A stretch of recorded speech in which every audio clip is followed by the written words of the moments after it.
ಅಂದ್ರೆ bike ಟ್ಯಾಕ್ಸಿಗೆ delivery field ಅಲ್ಲಿ ತುಂಬಾ ಜೀವನ ಹಾಳಾಗೋಗುತ್ತೆ. ಸೀರಿಯಸ್ ಆಗಿ ಹೇಳ್ತೀನಿ, ದುಡ್ಡು ಮಾಡ್ಬೋದು ಸರ್ ಅಂತೂ ಡೆಲಿವರಿ ಬಾಯ್ಸ್ ಕೆಲಸದಲ್ಲಿ ಇಲ್ಲ. ಮುಂದೆ ಡೆಲಿವರಿ ಕೆಲಸ ಯಾರೆಲ್ಲ ಮಾಡ್ತಿದ್ದಾರೆ ಒಂದೇ ಮಾತಲ್ಲಿ ಈ ಕೆಲಸ ಬಿಟ್ಬಿಡೆ ಅಂತಾನೆ ಅಂದ್ರು. ಎಲ್ಲರಿಗೂ ನಮಸ್ಕಾರ, ನಾನು ನಿಮ್ಮ ಬಾಲಕೃಷ್ಣ. ನೀವು ನೋಡ್ತಾ ಇದ್ದೀರಾ ನಿಮ್ಮದೇ ಆದ ಯೂಟ್ಯೂಬ್ ಚಾನಲ್ ಆಪರ್ಚುನಿಟಿ ವ್ಲಾಗ್ಗೆ ನಿಮ್ಮೆಲ್ಲರಿಗೂ ಸ್ವಾಗತ. ನನ್ನ ಜೊತೆ ಇವತ್ತಿದ್ದಾರೆ ಶಂಕರ್ ಬ್ರೋ. ಅವ್ರು ಬಂದು ಡೆಲಿವರಿ ಜಾಬ್ ಅದ್ರ ಜೊತೆಗೇನೆ ಯೂಟ್ಯೂಬ್ ಕೂಡ ನಡೆಸ್ತಾರೆ. ಅವ್ರನ್ನ ಇಂಟ್ರೊಡ್ಯೂಸ್ ಮಾಡ್ತೀನಿ, ಬನ್ನಿ. ಬಾಸ್ ನಮಸ್ಕಾರ. ನಮಸ್ಕಾರ, ಹೇಗಿದ್ದೀರಿ?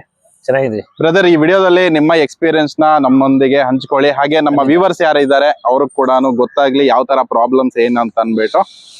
ಸೊ ಏನ್ ಹೇಳ್ತೀರಾ ಬ್ರದರ್? ಮೊದಲನೇದಾಗಿ ನಿಮ್ಮೆಲ್ಲರಿಗೂ ನಮಸ್ಕಾರ. ನನ್ನ ಹೆಸರು ಶಂಕರ್ ಅಂತ. ಶಂಕರ್ ಬ್ರೋ, ನೀವು ಎಷ್ಟು ವರ್ಷಗಳಿಂದ ಡೆಲಿವರಿ ಫೀಲ್ಡ್ ಅಲ್ಲಿ ಇದ್ದೀರಾ? ಅಣ್ಣ, ನಾನು ಮೊದಲು ಒಂದು ಕೆಲಸ ಹೋಗ್ತಾ ಇದ್ದೆ. ನಾನು ಆಲ್ಮೋಸ್ಟ್ ಎಲ್ಲ ಕೆಲಸನೂ ಮಾಡ್ಕೊ ಬಂದಿನಿ. ರಿಟೇಲ್ ಫೀಲ್ಡ್, ಆಮೇಲೆ ಬೇರೆ ಬೇರೆ ಡೇಟಾ ಎಂಟ್ರಿ, ಈ ತರ ಎಲ್ಲ ಕೆಲಸನೂ ಮಾಡಿದೀನಿ. ಅದೆಲ್ಲ ಆದಿ ನೆಕ್ಸ್ಟ್ ಬಂದಿದೆ ನಾನು ಡೆಲಿವರಿ ಬಾಯ್ ಕೆಲಸಕ್ಕೆ. ಫಸ್ಟ್ ಪಾರ್ಟ್ ಟೈಮ್ ಮಾಡ್ತಾ ಇದ್ದೆ. ಅಂದ್ರೆ ಒಂದು ಕಂಪ್ನಿಯಲ್ಲಿ ಒಂದು ಕೆಲಸ ಡೇಟಾ ಎಂಟ್ರಿ, ಆಕ್ಚುಲಿ BUMP ಅಲ್ಲಿ ಕಾರ್ಪೊರೇಟ್ ಇದಾಗ ಹೋಗ್ತಿದ್ದೆ. ಸೊ ಅಲ್ಲಿ ಡೇಟಾ ಎಂಟ್ರಿ ಆಗಿ ಹೋಗ್ತಿದ್ದೆ. ಅದು ಮುಗಿಸ್ಕೊಂಡು ಅಲ್ಲಿಂದ ಪಾರ್ಟ್ ಟೈಮ್ ಶುರು ಮಾಡಿದ್ ನಾನು ಡೆಲಿವರಿ. ಅಂದ್ರೆ ಲೈಕ್ ಅವಾಗ ನಮ್ಮ ಪರಿಸ್ಥಿತಿ ಕಷ್ಟ ಇತ್ತು. ಅವಾಗ ಅದನ್ನ ಮಾಡ್ಕೊ ಬಂದು ನೈಟು ಡೆಲಿವರಿ ಜಾಬ್ ಮಾಡ್ತಾ ಇದ್ದೆ. ಅದಾಗ್ತಾ ಹೋಗ್ತಾ ಏನಾಯ್ತು ಅಂದ್ರೆ ಲೈಕ್ ಕಮಿಟ್ಮೆಂಟ್ ಜಾಸ್ತಿ ಆಗ್ತಾ ಅಲ್ಲಿ ಕೆಲಸನೂ ಸ್ವಲ್ಪ ಹೋಯ್ತು. ಅದಾದ್ಮೇಲೆ ಫುಲ್ ಟೈಮ್ ಡೆಲಿವರಿ ಫೀಲ್ಡ್ ಬಂದೆ. ಟೋಟಲ್ ಆಗಿ ಒಂದು ಇಲ್ಲಿಗೆ ಅಂದ್ರೆ ಇಲ್ಲಿವರೆಗೂ ಒಂದು 5 ರಿಂದ 5.5 ವರ್ಷ ಆಗ್ತಾ ಇದೆ. ರನ್ನಿಂಗ್ ಅಂದ್ರೆ ಒಂದು 5 ವರ್ಷ ರನ್ನಿಂಗ್ ಅನ್ಕೊಳ್ಳಿ. ಒಂದು 5 ವರ್ಷ ಮಾಡಿದ್ವಿ. 5 ವರ್ಷದಿಂದ ಡೆಲಿವರಿ ಫೀಲ್ಡ್ ಅಲ್ಲಿ ಇದೀರಿ? ಹೌದು. ಡೆಲಿವರಿ ಫೀಲ್ಡ್ ಫುಲ್ ಟೈಮ್ ಅಂತ ಚೂಸ್ ಮಾಡ್ಕೊಳಕ್ಕೆ ಕಾರಣ ಏನು? ಅದೇ ನಾನು ಮೊದಲು ಮಾಡ್ತಿದ್ದಾಗ ಅಲ್ಲಿ ಬಂದು ನನಗೆ 20,000 ಸಂಬಳ ಕೊಡ್ತಾ ಇದ್ರು. 20,000 ಸಂಬಳ ಕೊಡ್ತಾ ಇದ್ರು. ಅದ್ರಲ್ಲಿ ನಿಮ್ಗೆ ಎಲ್ಲ ಗೊತ್ತಿರೋ ತರಾನೇ ಈಗೆಲ್ಲ ಕಂಪ್ನಿಯಲ್ಲಿ ಯಾರೆಲ್ಲ ಕೆಲಸ ಮಾಡ್ತಿದ್ರಾ, ಇಲ್ಲಾಂದ್ರೆ ಮಾಡಿ ಬಿಟ್ಟು ಬಂದಿದ್ದೀರಾ, ಇಲ್ಲ ಮಾಡ್ಬೇಕು ಅನ್ಕೊಂಡಿದೀರಾ, ಸೊ ಇಂಥವ್ರಿಗೆಲ್ಲ ಗೊತ್ತಿದೆ. ಕಂಪ್ನಿ ಅಂದ್ರೆ ಅಲ್ಲಿ ಹೆಂಗಂದ್ರೆ ಅವ್ರದೇ ಅಂತ ರೂಲ್ಸ್ ಇರ್ತದೆ. ಈ ಟೈಮಿಗೆ ಬರ್ಬೇಕು, ಈ ಟೈಮ್ಗೆ ಹೋಗ್ಬೇಕು. ಆಮೇಲೆ ಅಂದ್ರೆ ಈ ಪೀರಿಯಡ್ ನಿಂದೇನಪ್ಪ ನಿನ್ ಕೆಲಸ ಈ ಟೈಮಿಂದ ಈ ಟೈಮಿಂಗ್ ಅಂತ ಒಂದು ಟೈಮಿಂಗ್ ಇರ್ತದೆ. ನನ್ಗೆ ಅದು ಅಡ್ಜಸ್ಟ್ ಆಗ್ತಾ ಇರ್ಲಿಲ್ಲ. ಮತ್ತೆ ಇನ್ನೊಂದೇನಪ್ಪ ಅಂದ್ರೆ ನನಗೂ ಯೂಟ್ಯೂಬ್ ಅನ್ನೋದು ಇಂಟ್ರೆಸ್ಟ್ ತುಂಬಾ ಇತ್ತು. ಯೂಟ್ಯೂಬ್ ಅಲ್ಲಿ ಏನಾದ್ರು ಒಂದು ಮಾಡ್ಬೇಕು ಅನ್ನೋ ಒಂದು ಆಸೆ ಇತ್ತು. ಬೇರೆ ಕಡೆ ಕೆಲ್ಸಕ್ಕೆ ಹೋದಾಗ ಈಗ ಆ ಸಂಬಳ ನಂಗೆ ಸೆಟ್ ಆಗ್ತಾ ಇರ್ಲಿಲ್ಲ. ನನ್ಗೆ ಅಂದ್ರೆ ESI ಎಲ್ಲ ಕಟ್ಟಾಗಿ ನನ್ಗೆ ಒಂದು 16 ಏನೋ ಕೈಗೆ ಬರ್ತಾ ಇತ್ತು. ಬಟ್ ನನ್ ಕಮಿಟ್ಮೆಂಟ್ ಅದಕ್ಕೂ ಡಬಲ್ ಇರ್ತಾ ಇತ್ತು. ಸೊ ಪಾರ್ಟ್ ಟೈಮ್ ಮಾಡ್ತಾ ಇದ್ದೆ. ಪಾರ್ಟ್ ಟೈಮ್ ಮಾಡ್ಕೊಂಡು ಮ್ಯಾನೇಜಬಲ್ ಆಗ್ತಾ ಇರ್ಲಿಲ್ಲ. ಸೊ ಆಗಲ್ಲ ಅಂದ್ಬಿಟ್ಟು ಈ ಫೀಲ್ಡ್ಗೆ ಫುಲ್ ಟೈಮ್ ಆಗಿ ಬಂದೆ. ಬಿಕಾಸ್ ಅಂದ್ರೆ ಇಲ್ಲಿ ಫ್ರೀಡಮ್ ಇದೆ. ನನ್ಗೆ ಯಾವಾಗ ಬೇಕೋ ಮಾಡ್ಕೊಬಹುದು. ನನ್ನ ಇಷ್ಟ, ಅದು ಅನ್ನೋ ತರ ಫ್ರೀಡಮ್ ಇರುತ್ತೆ ಅಂತ ಒಂದು ಇಂಟೆನ್ಷನ್ ಇಂದ. ಮತ್ತೆ ಇನ್ನೊಂದು ನಾನು ಯೂಟ್ಯೂಬ್ ಮಾಡ್ಬೇಕು ಅನ್ನೋ ಒಂದು ಆಸೆ ಇತ್ತು. ಸೊ ಅದಕ್ಕೂ ಟೈಮ್ ಕೊಡ್ಬೋದು. ಸೊ ಬೇರೆ ಯಾವ್ದಾದ್ರು ಒಂದು ಕಂಪ್ನಿಗೆ ಹೋಗ್ಬಿಟ್ರೆ ನಮ್ಗೆ ಫ್ರೀಡಮ್ ಇರಲ್ಲ. ಅಲ್ಲಿ ಅವ್ರು ಏನ್ ಹೇಳ್ತಾರೋ ಅದನ್ನೇ ಮಾಡ್ಬೇಕಾಗುತ್ತೆ ನಾವು. ಸೊ ಅದಕ್ಕೋಸ್ಕರ ಫ್ರೀಡಮ್ಗೋಸ್ಕರ ಫುಲ್ ಟೈಮ್ ಬಂದಿದ್ದು. ಓಕೆ ಬ್ರದರ್, ಡೆಲಿವರಿ ಫೀಲ್ಡ್ ಬಗ್ಗೆ ನಿಮ್ಮ ಎಕ್ಸ್ಪೀರಿಯನ್ಸ್ ಮತ್ತೆ ನಿಮ್ಮ ಅನುಭವ? ಅಣ್ಣ, ಎಕ್ಸ್ಪೀರಿಯನ್ಸ್ ಅಂದ್ರೆ ಅದೇ ಹೇಳಿದ್ನಲ್ಲ ಆಗ್ಲೇ 5 ವರ್ಷ ಇದೇ ಫೀಲ್ಡ್ ಅಲ್ಲಿ ಇದ್ದೀನಿ. ಇನ್ನು ಮುಂದೆ ಎಷ್ಟು ವರ್ಷ ಇರ್ತೀನೋ ಗೊತ್ತಿಲ್ಲ. ಬಟ್ ಈಗ ನನ್ನ ಎಕ್ಸ್ಪೀರಿಯನ್ಸ್ ಹೇಳೋದಾದ್ರೆ ತುಂಬಾ ಮಾತಲ್ಲಿ ಹೇಳೋದಂತೂ ಈಸಿ ಅಲ್ಲ, ತುಂಬಾ ಕಷ್ಟ ಇದೆ. ಹೇಳ್ಬಹುದು ಅಷ್ಟೇ. ಅದೇ ಆಗ್ಲೇ ಹೇಳ್ದಂಗೆ ನನಗೆ ಫ್ರೀಡಮ್ ಇರ್ತದೆ. ನನ್ಗೆ ಹೆಂಗ್ ಬೇಕಾದ್ರೂ ಹಂಗ್ ಡ್ಯೂಟಿ ಮಾಡ್ಬೋದು ಅಂತ ಒಂದು ಫ್ರೀಡಮ್ ಇರ್ತದೆ. ಬಟ್ ಆದ್ರೆ ಅದ್ರಲ್ಲಿ ತುಂಬಾ ಕಷ್ಟ ಇದೆ ಅಣ್ಣ. 5 ವರ್ಷದಲ್ಲಿ ನಾನು ಮಾಡ್ದಂತ ಅಂದ್ರೆ ನಾನೇ ಅಂತಲ್ಲ, ಎಲ್ಲ ಹುಡುಗರದು ಎಕ್ಸ್ಪೀರಿಯನ್ಸ್ ಹೇಳೋದಾದ್ರೆ ತುಂಬಾ ಕಷ್ಟ. ನಿಮ್ಗೆಲ್ಲ ಗೊತ್ತಿರೋ ತರನೇ ಒಂದು ಆರ್ಡರ್ ಬಿದ್ರೆ, ಫಾರ್ ಎಕ್ಸಾಂಪಲ್ ಒಂದು ಆರ್ಡರ್ ಬಿದ್ರೆ ಒಂದು ರೆಸ್ಟೋರೆಂಟ್ ಹತ್ರ ಹೋಗ್ಬೇಕು, ಅಲ್ಲಿ ಯಾವ್ದೋ ಫ್ಲೋರ್ ಅಲ್ಲಿ ಇರ್ತದೆ. ಮತ್ತೆ ಡ್ರಾಪ್ ಲೊಕೇಶನ್ ಹೋಗ್ಬೇಕು, ಅದ್ಯಾವ್ದೋ ಅಪಾರ್ಟ್ಮೆಂಟ್ ಇರ್ತದೆ. ಸೊ ಅಷ್ಟು ಈಸಿ ಅಂತೂ ಇಲ್ಲ, ತುಂಬಾ ಕಷ್ಟ ಇದೆ. ಬಟ್ ಆದ್ರೆ ನಮ್ಗೇನಪ್ಪಾ ಅಂದ್ರೆ ನನಗೊಂದು ಇಂಟೆನ್ಷನ್ ಏನಪ್ಪಾ ಅಂದ್ರೆ ಡೆಲಿವರಿ ಫೀಲ್ಡ್ ಅಲ್ಲಿ ತುಂಬಾ ಕಷ್ಟಪಟ್ಟು ಮಾಡ್ತಾರೆ. ನಾನೇ ಅಂತಲ್ಲ, ನಮ್ಮ ಎಲ್ಲಾ ಡೆಲಿವರಿ ಬಾಯ್ಸ್ ತುಂಬಾ ಕಷ್ಟಪಡ್ತಾರೆ. ಅವ್ರಿಗೆ ಆದಂತ ರೆಸ್ಪೆಕ್ಟ್ ಇಲ್ಲ, ಅದೊಂದು ಬಿಟ್ರೆ ಇನ್ನೇನಿಲ್ಲ. ರೆಸ್ಪೆಕ್ಟ್ ಅನ್ನೋದು ನಿಮ್ಗೆಲ್ಲ ಗೊತ್ತು. ಡೆಲಿವರಿ ಬಾಯ್ಸ್ ನ ನೋಡೋ ರೀತಿನೇ ಬೇರೆ. ಅದೇನೋ ಗೊತ್ತಿಲ್ಲ, ಅದು ಹುಡುಗರ ಕಡೆಯಿಂದ ಮಿಸ್ಟೇಕ್ಸ್ ಆಗಿದ್ಯಾ, ಇಲ್ಲ ಅಂದ್ರೆ ಯಾರ ಕಡೆಯಿಂದ ಏನಾಗಿದೆ ಗೊತ್ತಿಲ್ಲ. ನಮ್ಮ ಒಂದು 5 ವರ್ಷದಲ್ಲಿ ನಾನು ಇಲ್ಲಿವರೆಗೂ 5 ವರ್ಷದಲ್ಲಿ ನಾನು ತುಂಬಾ ಜನ ಹುಡುಗರನ್ನ ನಾನು ಪರಿಚಯ ಇದ್ದಾರೆ. ತುಂಬಾ ಜನ ಮಾತಾಡ್ಸಿದೀನಿ. ಸೊ ಕೆಲವರು ಹೇಳೋ ಮಾತುಗಳನ್ನ ಕೇಳ್ಬಿಟ್ರೆ ಲೈಕ್ ಡೆಲಿವರಿ ಫೀಲ್ಡ್ ಅಂದ್ರೆ ಯಾಕೆ ಈ ತರ ನೋಡ್ತಾರೆ ಅನ್ನೋದು ಅಷ್ಟು ಬೇಜಾರಾಗ್ಬಿಡುತ್ತೆ. ಫಾರ್ ಎಕ್ಸಾಂಪಲ್ ಹೇಳೋದಾದ್ರೆ ಒಬ್ಬ ಹುಡುಗ ನನ್ನ ಹತ್ರ ಹೇಳ್ಕೊಂಡಿರೋದಂದ್ರೆ ಡೆಲಿವರಿ ಫೀಲ್ಡ್ ಅಲ್ಲಿ ಇದೀನಿ ಅಂದ್ಬಿಟ್ಟು ಆ ಹುಡುಗಂಗೆ ಮದುವೆ ಮಾಡ್ಕೋಬೇಕಾದ್ರೆ ಹೆಣ್ಣು ಕೊಡ್ತಿಲ್ಲ, ತುಂಬಾ ಪ್ರಾಬ್ಲಮ್ ಆಗ್ತಿದೆ ಅಂತ ಹೇಳೋರು ಇದ್ದಾರೆ. ಅದೊಂದು. ಮತ್ತೆ ಇನ್ನೊಂದೇನಪ್ಪ ಅಂದ್ರೆ ಕೆಲವು ಹುಡುಗರು ಡೆಲಿವರಿ ಕೆಲಸ ಮಾಡ್ತಾ ಇದ್ರು ಡೆಲಿವರಿ ಕೆಲಸ ನಾನು ಮಾಡ್ತಾ ಇದೀನಿ ಅಂತ ಹೇಳ್ಕೊಳ್ಳೋ ಅಂದ್ರೆ ಅವ್ರ ಊರಲ್ಲಾಗ್ಲಿ, ಅವ್ರ ಫ್ರೆಂಡ್ಸ್ ಹತ್ರ ಆಗ್ಲಿ, ಅಥವಾ ಅವ್ರ ಫ್ಯಾಮಿಲಿ ಹತ್ರ ಆಗ್ಲಿ, ಇಲ್ಲ ನಮ್ಮ ಹತ್ರನೇ ಆಗ್ಲಿ, ಅಣ್ಣ ನನ್ನ ವಿಡಿಯೋ ಮಾಡ್ಬೇಡಿ, ನಾನು ಊರಲ್ಲಿ ಡೆಲಿವರಿ ಬಾಯ್ ಅಂತರ ಕೆಲಸ ಮಾಡ್ತಾ ಇಲ್ಲ, ನಾನು ಏನೋ ಕಂಪ್ನಿಯಲ್ಲಿ ಮಾಡ್ತಾ ಇದೀನಿ ಅಂತ ಹೇಳ್ಕೊಂತ ಇದ್ರೆ, ಅಂದ್ರೆ ಆ ಲೆವೆಲ್ಗೆ ಡೆಲಿವರಿ ಬಾಯ್ಸ್ ನ ಕೆಳಗಡೆ ಅಂದ್ರೆ ನೋಡ್ತಾ ಇದಾರೆ. ಎಕ್ಸ್ಪೀರಿಯನ್ಸ್ ಅಂದ್ರೆ ದುಡ್ಡು ಮಾಡ್ಬೋದು, ಇದರಲ್ಲಿ ಒಳ್ಳೆ ದುಡ್ಡು ಮಾಡ್ಬೋದು, ಇಲ್ಲ ಅಂತಿಲ್ಲ. ಬಟ್ ಅದೇ ರೀತಿ ಕಷ್ಟ ಇದೆ. ಕಷ್ಟಪಟ್ರೆ ದುಡ್ಡಂತೂ ಮಾಡ್ಬೋದು. ಇದು ನನ್ನ ಒಂದು 5 ವರ್ಷದ ಎಕ್ಸ್ಪೀರಿಯನ್ಸ್. ನೀವ್ ಇವಾಗ ಬಂದು ಕೆಲವೊಂದು ಪ್ರಾಬ್ಲಮ್ಸ್ ಎಲ್ಲ ಹೇಳಿದ್ರಿ. ಅಂದ್ರೆ ಇನ್ನೂ ಸ್ವಲ್ಪ ಡೀಟೇಲ್ ಆಗಿ ಹೋಗೋದಾದ್ರೆ ಕೆಲವೊಂದು ಮದ್ವೆಗಾಗ್ಲಿ ಅದು ಬಂದ್ಬಿಟ್ಟು ಇದು ಒಂದೇ ಫೀಲ್ಡ್ ಅಲ್ಲಿ ಅಂತ ಅಲ್ಲ, ಪ್ರತಿಯೊಂದು ಫೀಲ್ಡ್ ಅಲ್ಲಿ ಕೂಡ ಇದೆ, ವೆಲ್ ಸೆಟಲ್ ಅಂತ ಎಲ್ಲ ಇರ್ಬೇಕು ಡ್ರೈವಿಂಗ್ ಫೀಲ್ಡ್ ಅಲ್ಲೂ ಇದೆ. ಅಣ್ಣ ಇದ್ರಲ್ಲಿ ಇನ್ನೂ ತುಂಬಾ ಪ್ರಾಬ್ಲಮ್ಸ್ ಅಂತ ಹೇಳ್ಕೊಂಡು ಹೋದಾದ್ರೆ ಅಣ್ಣ ಇಲ್ಲಿ ಸೇಫ್ಟಿ ಇಲ್ಲ ಅಣ್ಣ. ಫಸ್ಟ್ ಆಫ್ ಆಲ್ ಇದ್ರಲ್ಲಿ ಸೇಫ್ಟಿ ಅನ್ನೋದಿಲ್ಲ. ಏನೇ ಆದ್ರೂ ನಿನ್ನ ಜವಾಬ್ದಾರಿ ಅಷ್ಟೇ. ನೀನ್ ಹೆಲ್ಮೆಟ್ ಹಾಕೊಂಡು ನೀನು ಸೇಫ್ಟಿಯಲ್ಲಿ ನೀನ್ ಡ್ಯೂಟಿ ಮಾಡಿದ್ರೆ ನಿನ್ಗೇನು ಆಗಲ್ಲ. ಕೆಲವು ಹುಡುಗರು ನಿಮ್ಗೆ ಗೊತ್ತಿದೆ ಹೆಲ್ಮೆಟ್ ಹಾಕಲ್ಲ, ಅಂದ್ರೆ ಲೈಕ್ ನನಗೇನಾಗುತ್ತೆ, ನಾನು ದೊಡ್ಡ ರೈಡರ್ ಅನ್ನೋ ಮೆಂಟಾಲಿಟಿಯಲ್ಲಿ ಮಾಡ್ತಾ ಇರ್ತಾರೆ. ಅಕಸ್ಮಾತ್ ಅವ್ನಿಗೆ ಏನಾದ್ರು ಹೆಚ್ಚು ಕಮ್ಮಿ ಆಯ್ತು, ಅವನೇನಾದ್ರು ಡೆತ್ ಆದ, ಇಲ್ಲ ಏನಾದ್ರು ಪ್ರಾಬ್ಲಮ್ ಆದ ಅಂದ್ರೂ ಪ್ರಾಬ್ಲಮ್. ಸೊ ಈ ರೀತಿ ತುಂಬಾ ಪ್ರಾಬ್ಲಮ್ಸ್ ಇದಾವೆ. ಹೇಳ್ಕೊಳಕ್ಕೆ ಲೈಕ್ ತುಂಬಾ ಇದಾವೆ, ಒಂದಲ್ಲ ಎರಡಲ್ಲ. ಈಗ ಫಾರ್ ಎಕ್ಸಾಂಪಲ್ ಆಕ್ಸಿಡೆಂಟ್ಸ್ ಆಗ್ಲಿ, ಇಲ್ಲಾಂದ್ರೆ ಕಸ್ಟಮರ್ ಹತ್ರ ಹೋಗೋದಾಗ ಪೇ ಮಾಡದೇ ಇರೋದಾಗ್ಲಿ. ಫಾರ್ ಎಕ್ಸಾಂಪಲ್ ಈಗ ಆರ್ಡರ್ನ ತಗೊಂಡು ಹೋಗಿರ್ತೀವಿ, ಅಲ್ಲಿ ಕಸ್ಟಮರ್ಸ್ ಕೆಲವರು ಫೇಕ್ ಆರ್ಡರ್ನ ಮಾಡಿರ್ತಾರೆ. ಸೊ ಅಂತ ಟೈಮಲ್ಲಿ ಈ ಇತ್ತೀಚಿನ ದಿನಗಳಲ್ಲಿ ನೋಡಿದೀನಿ ನಾನು, ಕಸ್ಟಮರ್ ಬಂದು ಬುಕ್ ಮಾಡಿರ್ತಾರೆ, ಅಲ್ಲಿಗೆ ಹೋಗಿರ್ತೀವಿ, ಯಾವುದೋ ಒಂದು ಲೊಕೇಶನ್ ಹಾಕಿರ್ತಾರೆ. ಫಾರ್ ಎಕ್ಸಾಂಪಲ್ ಅಲ್ಲಿ ಮನೆಗಳೇ ಇರಲ್ಲ ಅಂತ ಲೊಕೇಶನ್ಗೆ ಹೋಗಿರ್ತೀವಿ. ಅಲ್ಲಿ ಹೋದ್ಮೇಲೆ ಕಸ್ಟಮರ್ ಹೇಳ್ತಾರೆ ಇದು ಫೇಕ್ ಆರ್ಡರ್ ಅನ್ನೋ ತರ, ದುಡ್ಡು ಕೊಡ್ಲಿಲ್ಲ ಅಂದ್ರೆ ದುಡ್ಡು ಕೊಡಲ್ಲ, ನಾವು ಆರ್ಡರ್ ಕೊಟ್ಟು ಹೋಗ್ಬೇಕು ಅಂತಾರೆ, ಗಲಾಟೆ ಮಾಡ್ತಾರೆ. ಈ ತರ ತುಂಬಾ ಪ್ರಾಬ್ಲಮ್ಸ್ ಆಗುತ್ತೆ. ಅದಾದ್ಮೇಲೆ ಮತ್ತೆ ರೆಸ್ಟೋರೆಂಟ್ಗಳ ಹತ್ರ ಅಷ್ಟೇ ಡಿಲೇ ಮಾಡ್ತಾ ಇರ್ತಾರೆ, ತುಂಬಾ ಡಿಲೇ ಮಾಡ್ತಾ ಇರ್ತಾರೆ. ಒಂದೊಂದು ರೆಸ್ಟೋರೆಂಟ್ ಹತ್ರ ನಾನಂತೂ ನನ್ನ ವರಿಷ್ಠ ಎಕ್ಸ್ಪೀರಿಯನ್ಸ್ ಅಂದ್ರೆ, ಆ ರೆಸ್ಟೋರೆಂಟ್ ಹೆಸರು ಹೇಳ್ತೀನಿ, KFC ಅಂತ. KFC ಅನ್ನೋ ಒಂದು ರೆಸ್ಟೋರೆಂಟ್ ಹತ್ರ 1 hour 45 ನಿಮಿಷ ನಾನು ಕೂತು ವೆಯ್ಟ್ ಮಾಡ್ಕೊಂಡು ಅವ್ರ ಹತ್ರ ಜಗಳ ಆಡಿ, ನಿಜ ಹೇಳ್ಬೇಕು ಅಂದ್ರೆ ಪೊಲೀಸ್ ಸ್ಟೇಷನ್ ವರ್ಗುನು ಹೋಗಿದ್ವಿ, ಒಂದು ರೆಸ್ಟೋರೆಂಟ್ ಒಂದು ಮಿಸ್ಟೇಕ್ ಇಂದ. ಬಟ್ ಅದು ಅವ್ರದೇ ಮಿಸ್ಟೇಕ್, ಅದು ಅವ್ರಿಗೂ ಗೊತ್ತು. ಬಟ್ ಆದ್ರೆ ಅವ್ರು ಒಪ್ಕೊಳ್ಳಲ್ಲ, ನಮ್ದೇನೋ ನಿಮ್ದೇನೋ ಅಂದ್ರೆ ಅದೇ ನಿನ್ ಕೆಲ್ಸ ಏನೋ ಬಂದ್ ನೀನ್ ನೋಡ್ಕೊ, ನೀನ್ ಹೋಗೋ ಅಂತ ಮಾತಾಡ್ತಾರೆ. ನೀವೇ ಹೇಳಿ, ಒಂದು ರೆಸ್ಟೋರೆಂಟ್ ಹತ್ರ 1 hour 45 ನಿಮಿಷ ವೇಟ್ ಮಾಡ್ತೀವಿ ಅಂದ್ರೆ, ಅದೇ ಆಚೆ ಹೋದ್ರೆ ನಾವು 4-5 ಆರ್ಡರ್ ಮಾಡ್ಬೋದು. ಬಟ್ ಆ ಟೈಮ್ ನ ಅಲ್ಲೇ ಅವ್ರು ವೇಟ್ ಮಾಡಿಸ್ಬಿಡ್ತಾರೆ. ನಮ್ಗೆ ಹೆಂಗಿರ್ತದೆ ಅಂದ್ರೆ, ಒಂದು ದಿನ ನಮ್ಗೆ ಅರ್ನಿಂಗ್ಸ್ ಮಾಡ್ಬೇಕು, ಇನ್ಸೆಂಟಿವ್ ಬರ್ಬೇಕು ಅಂದ್ರೆ 34ರಿಂದ 35 ಆರ್ಡರ್ ಮಾಡ್ಬೇಕು ನಾವು ಒಂದು ದಿನದಲ್ಲಿ. ಅಂದ್ರೆ ಒಂದು ದಿನ ಅಂದ್ರೆ ಒಂದು 8 ರಿಂದ 12 hour ಅಲ್ಲಿ. ಆ ಟೈಮ್ ಅಲ್ಲಿ ಅವರು 2 hour ಅವರೇ ಟೈಮ್ ವೇಸ್ಟ್ ಮಾಡ್ಬಿಟ್ರೆ ನಾವ್ ಹೆಂಗ್ ಮಾಡಕ್ಕಾಗುತ್ತೆ? ಸೊ ಈ ರೀತಿ ತುಂಬಾ ಪ್ರಾಬ್ಲಮ್ಸ್ ಇದಾವೆ. ಅದು ಹೇಳ್ಕೊಂತ ಹೋದ್ರೆ ಪ್ರಾಬ್ಲಮ್ಸ್ ತುಂಬಾ ಇದಾವೆ. ನೀವು ಪ್ರಾಬ್ಲಮ್ಸ್ ಬಗ್ಗೆ ಎಲ್ಲ ತಿಳಿಸ್ಕೊಟ್ರಿ. ಎಷ್ಟು ಅರ್ನಿಂಗ್ಸ್ ಮಾಡ್ಬೋದು ಈ ಡೆಲಿವರಿ ಫೀಲ್ಡ್ ಅಲ್ಲಿ ಒಬ್ರು ಒಂದ್ ದಿನಕ್ಕೆ, ಒಂದು ಅಂದಾಜಾಗಿ? ಅಂದಾಜಾಗಿ ಅದಕ್ಕಿಂತ ಮಿನಿಮಮ್ ಅಂದ್ರೆ, ಈಗ ಫಾರ್ ಎಕ್ಸಾಂಪಲ್ ಹೇಳೋದಾದ್ರೆ 1000 ರೂಪಾಯಿಂದ 2000, 2,500 ಮಾಡೋರು ಇದಾರೆ.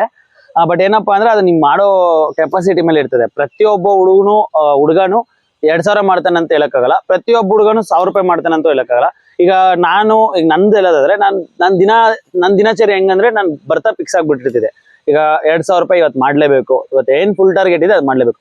ಈಗ ನಿಮ್ಗೆ ಗೊತ್ತು, ಫುಲ್ ಟಾರ್ಗೆಟ್ ಅಂತ ಮಾಡಿದ್ರೆ 2,000 ರೂಪಾಯಿವರೆಗೂ ಮಾಡ್ಬೋದು. ಆ 2,000 ರೂಪಾಯಲ್ಲಿ ಪೆಟ್ರೋಲ್ ಖರ್ಚು, ಊಟದ್ದು, ಟೀದು ಅದೆಲ್ಲ ತೆಗೆದ್ರು 1,500 ರೂಪಾಯಿ ಒಂದು ಮಾಡೋರು ಇದಾರೆ.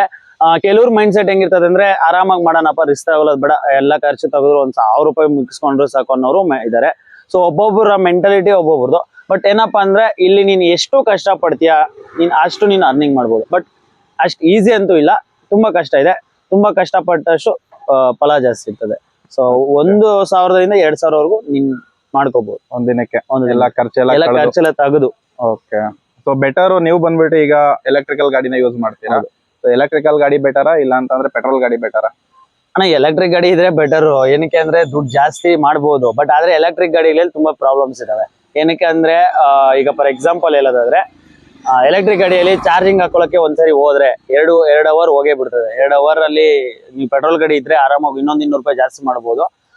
ಐ ಥಿಂಕ್ ಪೆಟ್ರೋಲ್ ಗಾಡಿ ಬೆಟ್ರು. ಬಟ್ ಏನಪ್ಪಾ ಅಂದ್ರೆ, ಸೇವಿಂಗ್ ಮಾಡ್ಬೇಕು ಅಂದ್ರೆ ಒಂದ್ ಸ್ವಲ್ಪ ಎಲೆಕ್ಟ್ರಿಕ್ ಗಾಡಿ ಬೆಟ್ರು. ಎರಡೂ ಬೆಟರ್, ಅದು ಬೆಟರ್ ಇದು ಬೆಟರ್. ನಾನು ಹೇಳೋದೇನಪ್ಪ ಅಂದ್ರೆ, ಯಾವ ಗಾಡಿ ಮೈಲೇಜ್ ಜಾಸ್ತಿ ಬರುತ್ತೆ, ಈಗ ಮೈಲೇಜ್ ಜಾಸ್ತಿ ಬರೋದನ್ನ ನೀನು ಯೂಸ್ ಮಾಡಿದಷ್ಟು ನಿನಗೆ ದುಡ್ಡು ಸೇವ್ ಆಗುತ್ತೆ. ಹಾಗೆ ಇನ್ನೊಂದು ವಿಷಯ ಕೇಳಬೇಕು, ಎಷ್ಟು ಸೇಫ್ ಇದೆ ಡೆಲಿವರಿ ಫೀಲ್ಡ್ ಅಲ್ಲಿ? ಅಂದ್ರೆ ನಿಮ್ಮ ಡೆಲಿವರಿ ಬಾಯ್ಸ್ ಆಗ್ಲಿ, ಸೇಫ್ಟಿ ವಿಷಯದಲ್ಲಿ ಮೇನ್ ಸೇಫ್ಟಿ ನಿಮ್ಗಳಿಗೆ ಸೆಕ್ಯೂರ್ ಅಂದ್ರೆ, ಈಗ ಕಂಪ್ನಿ ಕಡೆಯಿಂದ ನಿಮ್ಗೆ ಡೆತ್ ಆದ್ರೆ ಅದು ಇದು ಕೊಡ್ತೀವಿ ಅಂತ I think 4 lakhs or 5 lakhs ಏನೋ ಕೊಡ್ತೀನಿ ಅಂತಾರೆ. ಅದು ನಾನು ಗೊತ್ತಿಲ್ಲ ಕೊಡ್ತಾರ ಇಲ್ಲ ಕೂಡ. ಕೆಲವು ಕಡೆ ನಾನು ಕೇಳ್ಪಟ್ಟಿದ್ದೀನಿ. ಅಂದ್ರೆ ಕೆಲವು ಕಡೆ ಕೊಟ್ಟಿದ್ದಾರೆ ಅಂತೆ, ಕೆಲವು ಕಡೆ ಆ ಪ್ರಾಬ್ಲಮ್ ಅಂದ್ರೆ, ಈಗ ಇಲ್ಲ ಅದಕ್ಕೂ ರೂಲ್ಸ್ ಅಂಡ್ ರೆಗ್ಯುಲೇಷನ್ಸ್ ಇದೆ. ಈಗ ನೀನ್ ಡ್ಯೂಟಿ ಮಾಡ್ತಾ ಇರ್ಬೇಕು, ಲಾಗಿನ್ ಅಲ್ಲಿ ಇರ್ಬೇಕು, ಅದಾದ್ಮೇಲೆ ಆರ್ಡರ್ ಇರ್ಬೇಕು, ಈ ತರ ಕೆಲವೊಂದು ರೂಲ್ಸ್ ರೆಗ್ಯುಲೇಷನ್ಸ್ ಇದೆ. ಅದೆಲ್ಲ ಇದ್ರೆ ಮಾತ್ರನೇ ಕೊಡೋದು ಅವ್ರು. ಈಗ ಅಕಸ್ಮಾತ್ ಏನಾದ್ರು ನೀನ್ ಡ್ಯೂಟಿ ಮಾಡ್ದೇನೆ ಡ್ಯೂಟಿ ಆಫ್ ಮಾಡ್ಕೊಂಡು, ಇಲ್ಲಾಂದ್ರೆ ಏನಾದ್ರು ಹೋಗ್ತಾನೆ ಏನಾದ್ರು ಆದ್ರೂ ಕೊಡಲ್ಲ. ಹಂಗಾದ್ರೆ ಬರೀ ಡ್ಯೂಟಿ ಇರ್ಬೇಕು. ಮತ್ತೆ ಅದ್ರಲ್ಲೂ ಇನ್ನೊಂದೇನಪ್ಪ ಅಂದ್ರೆ, 1 ಡೇಗೆ ಇಷ್ಟು ಅವರ್ ಅಂತ ಲಾಗಿನ್ ಅವರ್ಸ್ ಇರ್ತದೆ. ಈಗ ಫಾರ್ ಎಕ್ಸಾಂಪಲ್ ಲಾಗಿನ್ ಅವರ್ಸ್ ಇನ್ಸೆಂಟಿವ್ಗೆ 8 ಅವರ್ಸ್ ಅನ್ಕೊಳ್ಳಿ, ಅಷ್ಟು ಅವರ್ಸ್ ನೀನ್ ಲಾಗಿನ್ ಅಲ್ಲಿ ಇರ್ಬೇಕು ನೀನು. ಅವ್ರು ಹೇಳಿರೋ ರೂಲ್ಸ್ ಅಂಡ್ ರೆಗ್ಯುಲೇಷನ್ಸ್ ಅಲ್ಲಿ ಏನೇನ್ ಹೇಳಿದ್ದಾರೆ ಬಟ್ ಎವರ್ ಅದು ರೂಲ್ಸ್ ಅವ್ರು ತುಂಬಾ ಇದೆ, ಅದನ್ನ ಓದ್ಬೇಕು ಅಂದ್ರೆ ತುಂಬಾ ಕಷ್ಟ, ಅಷ್ಟು ಇದೆ. ಅಷ್ಟೆಲ್ಲ ಫಾಲೋ ಮಾಡಿದ್ರೆ ಮಾತ್ರ ನಿನ್ಗೆ ಅವ್ರ ಕಡೆಯಿಂದ ಇನ್ಸೂರೆನ್ಸ್ ಕ್ಲೈಮ್ ಆಗೋದು. ಸೊ ಅದಾದ್ಮೇಲೆ ಇನ್ನ ಸೇಫ್ಟಿ ಅಂದ್ರೆ ಅಣ್ಣ ಸೇಫ್ಟಿ ಅದು ಬಂದು ಹುಡುಗ ಎಷ್ಟು ಸೇಫ್ಟಿ ತಗೊಂತಾನೆ. ಈಗ ನಾನು ಹೆಲ್ಮೆಟ್ ಹಾಕಂತೀನಿ ಅಣ್ಣ, ಇಲ್ಲಿಂದ ಅಷ್ಟು ದೂರ ಹೋದ್ರು ನಾನು ಹೆಲ್ಮೆಟ್ ಕಂಪಲ್ಸರಿ ಹಾಕ್ತೀನಿ. ತುಂಬಾ ಜನ ನನ್ನನ್ನ ರೇಗಿಸ್ತಾರೆ, ಇಲ್ಲಿಂದ ಅಲ್ಲಿಗೆ ಹೋಗಕ್ಕೆ ಹೆಲ್ಮೆಟ್ ಹಾಕ್ತೀನಿ ಅಂತ. ಬಟ್ ಇಲ್ಲಿ ಹೆಂಗಂದ್ರೆ ಅಣ್ಣ, ಇಲ್ಲಿಂದ ಅಲ್ಲಿಗೆ ಹೋಗ್ತಿರುವಾಗ್ಲೂ ಏನಾದ್ರು ಬಂದೋ ಬಟ್ ಟಚ್ ಮಾಡ್ದೆ ಅಂದ್ರೆ ನಿನ್ ಪ್ರಾಬ್ಲಮ್ ಆದ್ರೆ ಪ್ರಾಬ್ಲಮೇ. ಸೊ ನಾವು ಎಷ್ಟು ಸೇಫ್ಟಿ ತಗೊಂತೀವಿ, ಈಗ ನೀನ್ ಹೆಲ್ಮೆಟ್ ಹಾಕೊಳ್ಳೋದಾಗ್ಲಿ, ಕರೆಕ್ಟ್ ಆಗಿ ಗಾಡಿ ಓಡಿಸೋದಾಗ್ಲಿ, ನೀವೇ ನೋಡ್ತಾ ಇರ್ತೀರಾ ಒನ್ ವೇಲ್ ನುಗ್ಗೋದು, ಸಿಗ್ನಲ್ ಜಂಪ್ ಮಾಡೋದು. ಅಂದ್ರೆ ಹುಡುಗನ್ಗೆ ಏನಾಗುತ್ತೆ ಅಂದ್ರೆ ಈ ಇನ್ಸೆಂಟಿವ್ ಮಾಡ್ಬೇಕು ಅನ್ನೋ ಒಂದು ತಲೆಯಲ್ಲಿ ಇರ್ತದೆ. ಇವತ್ತು ಇನ್ಸೆಂಟಿವ್ ಮಾಡ್ಬೇಕು ಅಂದ್ರೆ ಆರ್ಡರ್ಸ್ ಕೊಡ್ತಾ ಇರಲ್ಲ. ಸೊ ಇನ್ಸೆಂಟಿವ್ ಮಾಡೋ ಉದ್ದೇಶದಲ್ಲಿ ಸಿಗ್ನಲ್ ಜಂಪ್ ಮಾಡೋದು, ಒನ್ ವೇಲ್ ಬರೋದು, ಇದೆಲ್ಲ ಮಾಡಬಾರ್ದು. ಅಂದ್ರೆ ರೂಲ್ಸ್ ನ ಫಾಲೋ ನೆಟ್ಟಗ್ ಮಾಡೋದಿಲ್ಲ. ಇರೋದ್ ಹೇಳ್ತೀನಿ, ಕೆಲವರು ಮಾಡಲ್ಲ. ಅಂತವ್ರಿಂದ ನಮ್ಮ ಈಗ ಯಾರಿಗೋ ಕರೆಕ್ಟ್ ಆಗಿ ಡೆಲಿವರಿ ಕೆಲಸ ಮಾಡ್ತಾರೆ ಅಂತವ್ರಿಗೂನು ಕೆಟ್ಟ ಹೆಸರು ಬರ್ತಾ ಇದೆ. ಸೊ ನಮ್ಗೆ ಅದು ಒಂದು ಬೇಜಾರು. ಸೊ ನಾವು ಮಾಡ್ತೀವಿ, ಇಲ್ಲ ಅನ್ನಲ್ಲ, ನಾವು ಒನ್ ವೇಲ್ ಅಲ್ಲಿ ಇಲ್ಲಿ ಹೋಗ್ತೀವಿ, ಹೋಗಲ್ಲ ಅಂತ ಹೇಳಲ್ಲ. ಬಟ್ ಅದನ್ನ ಕೆಲವು ಏರಿಯಾಗಳು ಇರ್ತದೆ, ಎಲ್ಲಿ ಹೋಗ್ಬೇಕು ಎಲ್ಲೋ. ಈಗ ನೀನು ತಪ್ಪು ಎಲ್ಲಿ ಮಾಡೋದು ತಪ್ಪೆ, ಬಟ್ ನಿನ್ ಸೇಫ್ಟಿ ನೀನ್ ಎಷ್ಟು ತಗೊಂತೀಯ, ಆ ಸೇಫ್ಟಿ ಅನ್ನೋ ಇದ್ರಲ್ಲಿ ನೀನ್ ಎಷ್ಟು ಸೇಫ್ಟಿ ತಗೊಂಡ್ ನೀನ್ ಕೆಲಸ ಮಾಡ್ತೀವಿ ಅಷ್ಟು ನಿನ್ಗೆ ಒಳ್ಳೇದು. ಅದು ಬಿಟ್ರೆ ಬೇರೆ ಬೇರೆ ಈಗ ಹೆಲ್ಮೆಟ್ ಹಾಕ್ದಿರಾ ತುಂಬಾ ಜನ ಮಾಡ್ತಾ ಇದಾರೆ.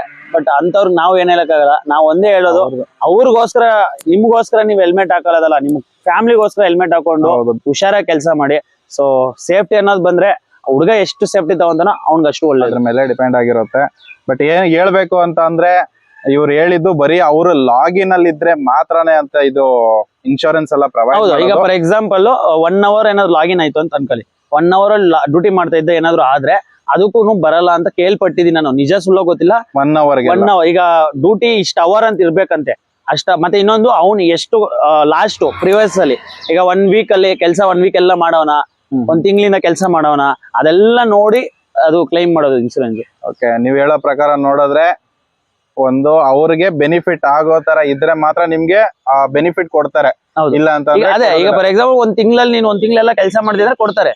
ನೀನು 1 ತಿಂಗಳಲ್ಲಿ 1 ದಿವಸ ಬಂದು ನಿನ್ಗೆ ಏನಾದ್ರು ಪ್ರಾಬ್ಲಮ್ ಆದ್ರೆ ಕೊಡಲ್ಲ. ಓಕೆ, ಆದ್ರೆ ರೂಲ್ಸ್ ಅಂಡ್ ರೆಗ್ಯುಲೇಷನ್ ಅವ್ರದಿದೆ. ಆದ್ರೆ ಕಂಪ್ನಿಯವರೆಲ್ಲ ನಾವು ಅಡ್ವರ್ಟೈಸ್ ಎಲ್ಲ ನೋಡ್ತೀವಿ, ಅವ್ರು ಹೇಳೋದೇನಂತಂದ್ರೆ ನೀವು ಪಾರ್ಟ್ ಟೈಮ್ ಅಲ್ಲಿ ಕೂಡ ಮಾಡ್ಬೋದು, ನಮ್ ಕಡೆ ಇನ್ಶೂರೆನ್ಸ್ ಎಲ್ಲ ಇದೆ ಅಂತ. ಅದ್ರ ಬಗ್ಗೆ ಏನ್ ನಿಮ್ಮ ಅನಿಸಿಕೆ? ಅದೇ ಪಾರ್ಟ್ ಟೈಮ್ ಮಾಡ್ಬೋದು, ಇನ್ಶೂರೆನ್ಸ್ ಕೊಡ್ತಾರೆ, ಇಲ್ಲ ಅಂತ ಹೇಳಲ್ಲ. ನಾನು ಆಗ್ಲೇ ಹೇಳ್ದಂಗೆ ಅದನ್ನೇ ಲಾಗಿನ್ ಅವರ್ಸ್ ಅಂತ ಕೊಟ್ಟಿರ್ತಾನಲ್ಲ ಅವನು, ಆ ಲಾಗಿನ್ ಅವರ್ಸ್ ಖಂಡಿತ ಮೇಂಟೈನ್ ಮಾಡಿರ್ಬೇಕು. ಈಗ ಕೆಲವ್ರು ಏನ್ ಮಾಡ್ತಾರೆ ಅಂದ್ರೆ ಒಂದು ವಾರದಲ್ಲಿ 1 ದಿವಸ 2 ದಿವಸ ಬಂದು ಡ್ಯೂಟಿ ಮಾಡೋರು ಇದು, ಅವ್ರಿಗೆ ಏನಾದ್ರು ಹೆಚ್ಚು ಕಮ್ಮಿ ಅಂದ್ರೆ ಖಂಡಿತ ಅದು ಬರೋದು ಡೌಟ್. ನನಗ್ ಗೊತ್ತಿರೋ ಪ್ರಕಾರ ರೀಸೆಂಟ್ ಆಗಿ ನನಗೆ ಗೊತ್ತಿರೋ ಹುಡುಗನ್ಗೆ ಆಗಿತ್ತು. ಆ ಹುಡುಗ 1 ತಿಂಗಳಿಂದ ಡ್ಯೂಟಿ ಮಾಡಿರ್ಲಿಲ್ಲ, ಅವತ್ತೇ ಬಂದು ಡ್ಯೂಟಿ ಮಾಡ್ತಾ ಇದ್ದ. ಅವ್ನಿಗೆ ಏನೋ ಪ್ರಾಬ್ಲಮ್ ಆಯ್ತು, ಕಾಲೇ ಏಟಾಯ್ತು. ಅದಕ್ಕೆ ಕಂಪ್ನಿ ಅವ್ರನ್ನ ಕೇಳಿದಕ್ಕೆ ಅವ್ರು ಹೇಳಿದ್ ಅದೇ ರೀಸನ್. 1 ತಿಂಗಳಿಂದ ಮಾಡಿರ್ಲಿಲ್ಲ, ಇವತ್ ಬಂದ್ ಮಾಡಿದಾನೆ, ಸೊ ನಾವ್ ಹೆಂಗೆ ಇದ್ ಮಾಡೋದು ಅಂತ ರಿಜೆಕ್ಟ್ ಮಾಡಿದ್ರು. ಓಕೆ, ಸೊ ಅದಕ್ಕೆ ಬೆಟರ್ ಏನಪ್ಪಾ ಅಂದ್ರೆ ನಿಮ್ಮ ಹತ್ರ ಏನೋ 2 ವೀಲರ್ ಇತ್ತು ಅಂದ್ರೆ 300 ಇಂದ 350 ರೂಪಾಯಿ ಬಂದ್ಬಿಟ್ಟು ಪರ್ಸನಲ್ ಆಕ್ಸಿಡೆಂಟ್ ಇನ್ಶೂರೆನ್ಸ್ ಸಿಗುತ್ತೆ. ಅದಕ್ಕೆ 15 ಲಕ್ಷವರೆಗೂ ಕವರೇಜ್ ಇದೆ. ಸೊ ಅದು ಬೆಸ್ಟ್. ಪ್ರತಿಯೊಬ್ರು ರೈಡರ್ಸ್ ಕೂಡ ಮಾಡ್ಕೊಳೋದು ಒಳ್ಳೇದು. ಬರೀ ರೈಡರ್ಸ್ ಅಂತಾನೆ ಅಲ್ಲ, ಇದು ಬಂದು ಆಟೋದವ್ರಿಗಾಗ್ಲಿ, ಕ್ಯಾಬ್ ಅವ್ರಿಗಾಗ್ಲಿ, ಪರ್ಸನಲ್ ಪ್ರೈವೇಟ್ ಕಾರ್ ಓಡಿಸ್ತಾರಲ್ಲ ಅವ್ರಿಗಾಗ್ಲಿ, ಪ್ರತಿಯೊಂದು ಪ್ರೈವೇಟ್ ಕಾರ್ಗಾಗಿ ಎಲ್ಲಾ ಗಾಡಿಗೂ ಕೂಡ ಇದೆ. ಸೊ ಇದೊಂದು ನೀವು ಮಾಡಿಸ್ಕೊಂಡ್ಬಿಟ್ರೆ ಬೆಟರ್. 350 ರೂಪಾಯಿ ನಾವು ಎಲ್ಲೆಲ್ಲೋ ಕಳೀತೀವಿ, ಬಟ್ ಈ ಕಂಪ್ನಿಗಳನ್ನ ನಂಬ್ಕೊಂಡು ಮಾಡಕ್ ಆಗಲ್ಲ ಅನ್ನೋದು ನನ್ನ ಅನಿಸಿಕೆ. ಸೊ ಇನ್ನೊಂದು ದಯವಿಟ್ಟು ಅದು ಹಣ ಅದು ಹೆಂಗೆ ಲಿಂಕ್ ಏನಾದ್ರು ಇರ್ತದೆ, ಯಾವ ತರದ್ದು ಅದು ನೀವು ಇನ್ಶೂರೆನ್ಸ್ ಮಾಡಿಸ್ಬೇಕಾದ್ರೇನೆ ನೀವು ಅದ್ರಲ್ಲೇ ಡೈರೆಕ್ಟ್ ಆಗಿ ಆಡ್ ಆನ್ ಅಂತ ನಾನು ಮಾಡಿಸಿಲ್ಲ ನಿಜವಾಗ್ಲೂ. ಇವಾಗ ನಾನು ಮಾಡಿಸ್ಕೊಂತೀನಿ, ದಯವಿಟ್ಟು ಪ್ರತಿಯೊಬ್ರು ಮಾಡಿಸ್ಕೊಳ್ಳಿ. ಅದ್ರ ಜೊತೆಗೆ ನಿಮ್ಗೆ ಏನಾದ್ರು ಬೇಕಂದ್ರೆ ನಿಮ್ ಬ್ಯಾಂಕ್ ಅಕೌಂಟ್ ಇರುತ್ತಲ್ವಾ, ಅದ್ರಲ್ಲೇನೆ ಒಂದು PA ಅಂತ ಕೂಡ ಇದೆ. ನಾನ್ ಮಾಡಿಸ್ಕೊಂಡಿದೀನಿ. ನಾನು ಆಟೋ ಓಡಿಸೋದು, ನನ್ನ ಆಟೋದಲ್ಲಿ ಕೂಡ ನಾನು ಮಾಡಿಸಿಟ್ಕೊಂಡಿದ್ದೀನಿ. ಸೊ ನನಗೆ ಆಟೋದು ಇನ್ಶೂರೆನ್ಸ್ ಕೂಡ ಆಡ್ ಆಗಿದೆ.